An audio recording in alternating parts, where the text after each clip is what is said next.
Assalamu alaikum wa rahmatullahi wa barakatuh. Mo kí gbogbo ẹ̀yin olóríire ẹ̀dá. Gbogbo àwa tí à ń wò pé kàbí sọ́ra.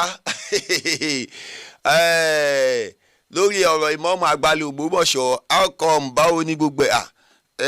àwọn ó máa update yín bó bá ti ń lọ. Yín tí mi sì mọ̀ ní pé àlàáfíà ní gbogbo nǹkan. Torí pé Imam Agba Ile Ogbomoso gbogbo wọ́n tó báyìí tí ìgbà pẹ́ ní Ọlọ́run ni wọ́n ó ti máa gbà báyìí. Torí pé ìmáàmù ó sọ wọn kankan lórí múmbàrí ẹlòmíì rò pé awẹ́wà ni kò sí ohun tí ìmáàmù sọ yẹn tí ò ní padà ṣẹ. ẹ̀yin nǹkan ẹ máa ń parọ́ gan o ṣùgbọ́n ọ̀rọ̀ tẹ̀ ń pa yín ò fi bẹ́ẹ̀ ní mí sí mi torí pé mi lẹ̀ ń pa mọ́ mo sọ pé problem ti yín nìyẹn ṣùgbọ́n ẹ̀mọ̀ yìí tẹ́ ẹ ṣe tí mo dislike ẹ parọ́ mọ́ mọ́ mi. èyí tí màmá mi ọ̀sọ́ ọlọ́sọ ẹ̀yin ní màmá tèmi lóhùn òbí mi sí ayé lára tí màmá mi ò sì sọ bẹ́ẹ̀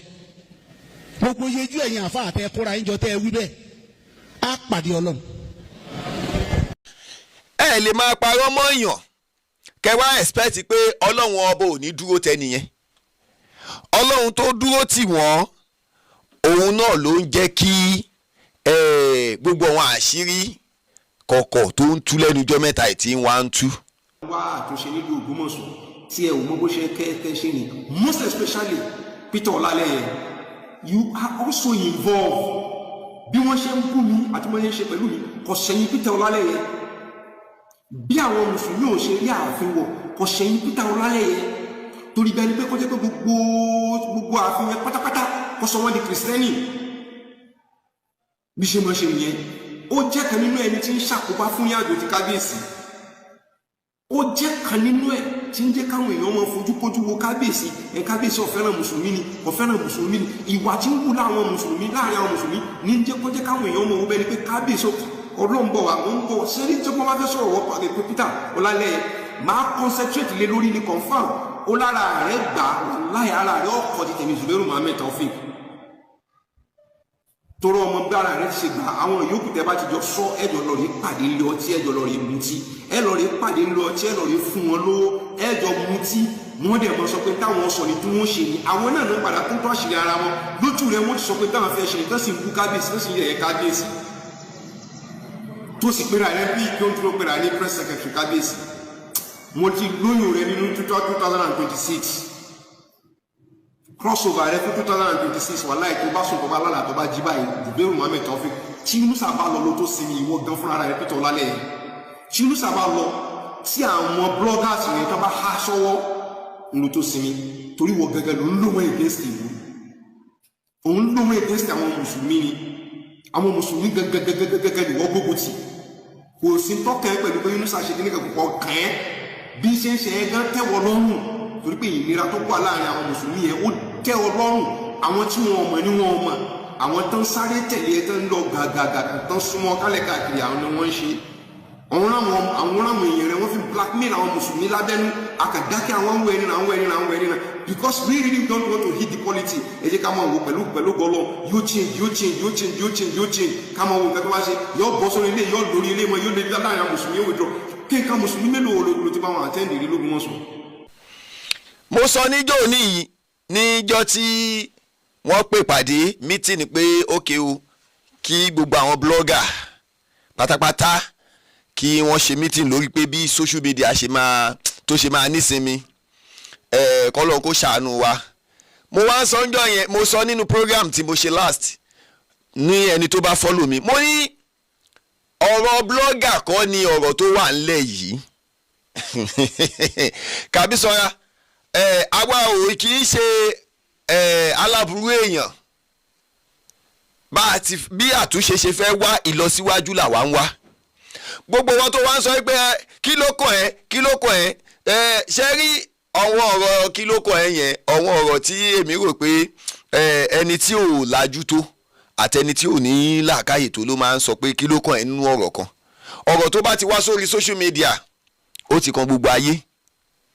gbogbo ọ̀rọ̀ pátá tẹ́ ẹ bá ti bá ọ̀rọ̀ yín lórí social media gbàgbé ìwọ nìkan kọ́ ló ní mọ́ ó ti di ọ̀rọ̀ world ó wá ní bóníkálukú ṣe máa ní interest lórí ọ̀rọ̀ yẹn sí lọ́tọ̀ọ̀tọ̀ ni ìyẹn là ń sọ fún yín Imam Imam Agba Ile Ogbomoso àáfàá mi ni wọ́n. So báwo ló ṣe máa wá sọ pé ọ̀rọ̀ mọ́mù ò kàn mí? Ṣé ẹ ti gbàgbé pé Bilal tí ó ń jẹ́ apèrun àkọ́kọ́, ṣé ẹ ti gbàgbé pé kì í ṣe ọmọ Saudi ni? Àmọ́ tó ti bẹ́ẹ̀ náà ó dúró ti ànábì digbí dójú ogun dé gbogbo nǹkan. So tó bá wá rí kàbí sọra lẹ́ni tó dúró irọ́ o. Ṣé rí tùbẹ́sùbẹ́ èmi sọ wípé ẹni tó dá wàhálà lẹ̀ nílùú Ògbómọ̀ṣọ́ ni bàbá yìí. Àmọ́ gbogbo wa kódà àwọn wọn kìrìsìtẹ́nì tí wọ́n ní kíní ó dá ẹ̀wọ̀ ogun tí bàbá yìí sọ yìí. wá àtúnṣe nílùú Ògbómọ̀ṣọ́ tí ẹ ò mọ bó ṣe kẹ́ ṣe ni most especially Peter Ọlálẹ́yẹ, you are also involved. Bí wọ́n ṣe ń bú mi àti wọ́n ṣe ń ṣe pẹ̀lú mi kò ṣẹ̀yìn Peter Ọlálẹ́yẹ.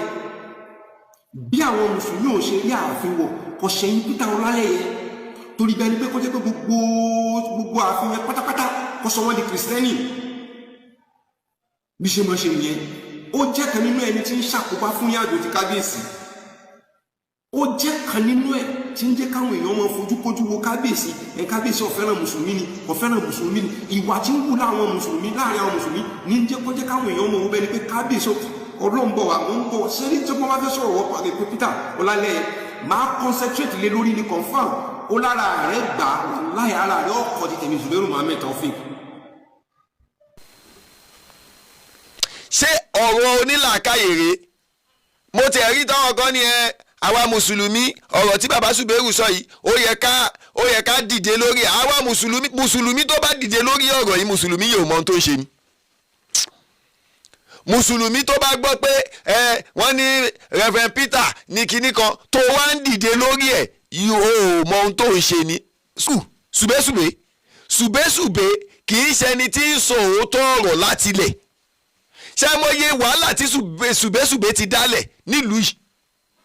Sùbẹ́sùbẹ́ ó draft lẹ́tà pé mọ́mọ́ ń ṣọmọnú ilé láì ṣọmọnú ilé wọn.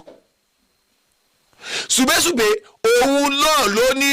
kinní kan ló gbé ọ̀rọ̀ lọ bá kinní gbogbo voice note tí Sùbẹ́sùbẹ́ ti release ńgbà kan pé àníkẹ́ bá wa yọ mọ́m bá wa yọ mọ́m wá ní kẹ́kọ̀ọ́ rí sọ́dọ̀ ọlọ́pàá ó ṣìwò Sùbẹ́sùbẹ́ yìí náà ni. Àmọ́ gbogbo ẹ̀yin kìrìsìtẹ́nì ẹ fold hand ní ìsìn Sùbẹ́sùbẹ́ tuntun fẹ́ dá wàhálà lẹ̀ sọ́run kìrìsìtẹ́nì báyìí. Àmọ́ táwa bá ń sọ wípé Sùbẹ́sùbẹ́ yìí ló yẹ kẹ́ ẹ mú ẹ dì í pápámọ́ra gbogbo ilẹ̀ ń sọ pé kìíní nígbà tó ń sọ pé àwọn blọ́gà mo níyà blọ́gà míì ń tó fi ń jẹun nìyẹn Sùbẹ́sùbẹ́ ó ti ń rówó ó ń jẹun ló di nǹkan yìí kò ní í fẹ́ kí àlàáfíà ó jọba. Ó dáa kí ni bàbá yìí ṣe? Ṣebí wọ́n jọ wà tẹ́lẹ̀ ni? Ṣebí wọ́n jọ ń ṣe tẹ́lẹ̀ ni? Kí ló wá di lónìí tó wá sọ pé wọ́n ní àwọn náà ń disturb mùsùlùmí wo ni wọ́n disturb ẹ̀jẹ̀ àjọsọ? Ṣé bẹ́ẹ̀ yan ọlọ́tẹ̀ yìí náà lẹ́ẹ̀ jẹ́ kí mọ́ọ̀mù Ògbómọ̀ṣọ́ wọ inú ààfin mọ́? Tẹ́ ẹ lọ ń parọ́ ohun tí bàbá yẹn ò ṣe tẹ́ ẹ ń parọ́ ẹ̀ mọ́ wọn lọ́dọ̀ wọn ní ààfin àbí ẹ̀yin kọ́? Jẹ́ kí kíní kírun ní kírẹ́dù kanifa ń bẹ̀ ni. Gbogbo ọlọ́gbọ́n gbogbo wa mùsùlùmí tó bá ní ọ̀fẹ́ ẹ má bú Reverend Peter o. Èmi á máa sọ tèmi o. Tọ́ bá ní Reverend Peter ló ń da kiri èmi ò gbà bẹ́ẹ̀. Torí tí mùsùlùmí tí wọ́n bá lọ bá wọn àwọn náà ò ní í ṣiṣẹ́ lórí ẹ̀. Lèmi ò ṣe ní sọ wípé Reverend Peter ló ń da nǹkan rú. Suberu gbogbo wa láti mọ̀ pé ó ní irọ́ ni. Àti mọ̀ pé balẹ̀gẹ́ bọ̀nàjẹ́ ni. Gbogbo wa láti mọ̀ yẹn tẹ́lẹ̀. So tá a bá wá ń sọ pé kinní kan ẹ má jẹ́ ká fi yẹn dá wàhálà alẹ̀ bọ̀bọ́ yìí fẹ́ dógun ẹ̀ sílẹ̀ ni. Ẹ sì ń sọ pé ìmọ̀ọ́mù òun ló fẹ́ dógun ẹ̀ sílẹ̀ òun ló fẹ́ ṣe òun rèé. Bí àwọn mùsùlùmí ò ṣe rí ààfin wọ̀ kò ṣẹ̀yìn Peter Ọlálẹ́yẹ torí bẹ́ẹ̀ ni pé kó jẹ́ pé gbogbo ààfin yẹn pátápátá kó sọ wọ́n di kìrìsìtẹ́nì. Bí ṣe mọ̀ ṣe nìyẹn ó jẹ́ kan nínú ẹni tí ń ṣàkóbá fún yàgò ti kábíyèsí. Mo mọ̀ pé gbogbo ẹ̀yin kìrìsìtẹ́nì kan náà ti máa rí báyìí. Torí ẹ má jẹ́ kí ṣe rí gbogbo ìtẹ́ ń gbọ́ yẹn Suberu ṣẹ̀ṣẹ̀ bẹ̀rẹ̀ sí ní sọ̀wọ́ òwòrò ni o. Ó ti rí wípé kíní yẹn ò fẹ́ fọ̀ wọn mọ́. Ó ti rí pé bí bàbá wa Reverend Peter ṣe pé gbogbo blọ́gà tí mo tún wá sọ fún wọn jò ní pé blogger ní kọ́kọ́ lẹ́ pé àfi kẹ́ ẹ pé kẹ́ ẹ mọ bí àárín ìmọ̀ọ́mù àti bàbá wọba Gandhi bó ṣe máa tò. ìyẹn gangan ní iṣu torí pé àwọn blogger kan wà tó jẹ́ nítorí wọ́n fi ń jẹun nìyẹn bọ́dẹ̀ ṣe máa ṣe lọ àtàyà mọ̀lì kìyàmọ̀ irú ẹ̀ ní ṣùgbẹ́ṣùgbẹ́ wọn ò fàlàáfíà rárá torí ẹ̀ gbogbo ẹ̀yin blogger tí wọ́n pè ẹ mọ̀ báwo ò sí náà blogger tí wọ́n pè torí àwọn òṣìṣẹ́ ọmọ ìlú yín Meridi ọlọ́run ní jó bàjẹ́ fún ẹ Bùkọ́lá ọmọ Ògbómọ̀ṣọ́ ọlọ́run ní jó bàjẹ́ fún ẹ Káró wí ọlọ́run ní jó bàjẹ́ fún ẹ àti gbogbo ẹ̀yin tẹ́ ẹ pera yín ní blogger tí wọ́n pè kò yẹ kẹ́ ẹ dákẹ́ lórí ọ̀rọ̀ yìí o torí tẹ́ ẹ bá dákẹ́ lórí ọ̀rọ̀ yìí ihun tó lè tẹ̀yìn ẹ yọpọ̀ o ẹ má dákẹ́ lórí ọ̀rọ̀ yìí ẹ dráàgì bàbá ìtòdìkọ̀ ẹ má wòó pé wọ́n dàgbà àgbàlagbà tó bá ti ń ṣe láńgbáláńgbá èèyàn máa ń tú àṣírí ẹ̀ sáyé ni ẹ̀yin náà sì ti mọ àṣírí bàbá yìí ti pẹ́ àmọ́ nítorí wípé ẹ̀ ń wò pé bóyá ó ń sọpọ́ọ̀tì ọba kò sọpọ́ọ̀tì bàbá ọba Gandhi Àfọlábí ọmọ gẹ̀gẹ̀ kábíyèsí bàbá Sùbé ò sọpọ́ọ̀tì wọn rárá ohun tí bàbá Sùbé ń fẹ́ ni wípé kí wọ́n sábà wọn yọ mọ́ọ̀mù kán tó wá bẹ̀rẹ̀ sí ni máa gbógun ti bàbá bà padà ẹ lọ kọ ọ̀rọ̀ mi sílẹ̀ mo sọ kó tó di pé bàbá ọba Gandhi kó tó di pé wọ́n di ọba nílùú Ògbómọ̀ṣọ́ ṣe bó nàdúrà táwọn pípù yìí ń ṣe kò síbi tó ti lọ tó lọ ṣàdúrà ohun tó máa sọ ni pé ẹni tó bá máa jọba kọ́ lọ jẹ́ mùsùlùmí ìmáàmù Ògbómọ̀ṣọ́ Sheikh Dr. Tọ́lẹ̀ Àtìdí máa ń dá mọ́ wọn lẹ́nu ńgbà náà ìpè irọ́ o ẹni tó bá máa tùlú lára láfẹ́ ẹni tó máa jẹ́ kí ìlú ó tòrò láfẹ́ ìmáàmù ló ń sọ bẹ́ẹ̀ nínú wa sọ pé nítorí pé ọba jẹ́ kìrìsìtẹ́nì ni ìmáàmù ṣe ń gbógun tì wọ́n nígbà tẹ́ dàárín wọn wú tán torí ẹ̀ gbogbo wa mùsùlùmí tó bá gbọ́rọ̀ yìí ẹ má bá Reverend Peter jà o èmi máa sọ tèmi ni mo sọ o we don't need to fight Reverend Peter we don't need Suberu àti àwọn sẹ́ẹ̀tì wọn ni kẹ́ ẹ kó ọ̀rọ̀ bò ẹ kó náà ọ̀rọ̀ bò ẹ jẹ́ kí wọ́n mọ̀ pé wọ́n ni wọ́n dà lúrú let them know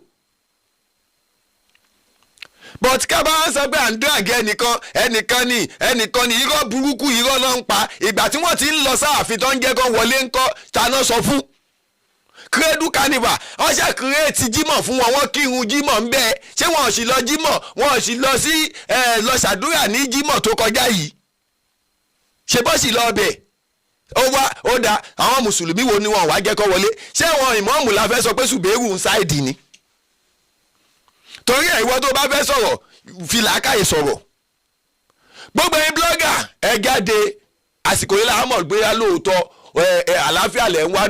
nínú ìlú àsìkò yìí làá mọ̀ bóyá lóòótọ́ ọmọ ọkọ nìyí tẹ́ ẹ̀ bá ti wá jáde lórí ọ̀rọ̀ yìí ajẹ́pẹ́ alábòsí ni o ajẹ́pẹ́ alábòsí ni ṣé yá ọmọ Ògbómọ̀ṣọ́ mo trọ́ọ̀sì ẹ̀gbọ́n mi dáadáa yóò jáde Àmọ̀tẹ́kùn Oòduà tuwálè ọ̀gá tèmi nìyẹn mo mọ̀ pé yóò jáde àmọ́ Meridi Bùkọ́lá ọmọ Ògbómọ̀ṣọ́ Káró wí TV tó bá jẹ́ pé lóòótọ́ mọ̀rúfù arósòf bó tẹ̀ jẹ́ pọ̀dọ̀ wọn lòún wà tó bá jẹ́ pé lóòótọ́ àlàáfíà lẹ̀ ń wá o ẹ díràgì bàbá ìtòdìkọ̀ kí bàbá yìí ó mọ̀ pé ohun tó ń ṣe ó kù díẹ̀ káàtó torí pé ọ̀rọ̀ yẹn sì pọ̀ àmọ́ à ń bọ̀ lórí ọ̀rọ̀ Reverend Peter yẹn ọ̀rọ̀ tó sọ pọ̀ tó pọ̀ ó pọ̀ gan ni o tá a ní lọ́wọ́ ó pọ̀ gan ni o torí ẹ̀ kọ́lọ́n kó jọ kó má jò bàjẹ́ fẹ́ni kọ̀ọ̀kan wa kọ́lọ́n má jò dà o bàbá wa mọ́ Agba Ile Ogbomoso ṣéwù ni bàbá yìí wàláhì wòlíì Ọlọ́run ni wọ́n bàbá á sì sọ̀rọ̀ ọ̀rọ̀ yẹn á sì máa bá òdì mu á máa bọ́ làmú. ó ní kò sí nǹkan kan máa ṣe nǹkan kan ò sí àwọ̀wájà ìlà tó lè sígbìn tó lè jẹ́ kéèyàn pẹ́ láti mọ́lé tó lè jẹ́ kéèyàn máa sunú ẹ̀wọ̀n kó má kú òun bẹ̀ mọ́ min hadha lisan nǹkan kan ò sí tó ju ahọ́n lọ ahọ́n yìí náà ni la fi gbọ́dọ̀ rí i pé a mójútó ká má jẹ́ kí ahọ́n yẹn kókó bá wa. ẹ wọ̀rọ̀ tí bàbá ti sọ pé ìwọ tó ń parọ́ mọ́ mi tí ìyá mi ò sọ tó ní mọ́ sọ ó bọ́ lọ́hún bẹ̀ ṣé wọ́n ti ń bọ́ lọ́hún bẹ̀ báyìí Ọlọ́run ò ní jẹ́ ó bàjẹ́ fún wa gbogbo ẹ̀yin fásitì mọ́ Agba Ile Ogbomoso ẹ fọkànbalẹ̀ calm down ebi mọ̀ pé ìyanu á ṣẹlẹ̀ ọ̀rọ̀ tá à ń sọ rèé ìtúnṣe tá à ń ṣe rèé tán fi torí ẹ̀ tí wọ́n ní kán wá gbé wa láti ìyágànkù tán gbé wa wọ́n ti wá mọ́lé kódà fóònù mi sì wà níbẹ̀ fóònù mi méjì wọ́n sì gbà lọ́wọ́ mi èmi ò mọ bí tí civil case ti ń di criminal case tó fi ń gba fóònù lẹ̀ lọ́wọ́ mi wọ́n gba fóònù kódà wọ́n tún ní ké mi ì tí fẹ́ sọ̀rọ̀ lórí ẹ̀ calm down mi ì tí fẹ́ sọ̀rọ̀ lórí ẹ̀ so kọ́lọ́n kó ṣàánú wa mo sọ ṣùgbẹ́ṣùgbẹ́ yìí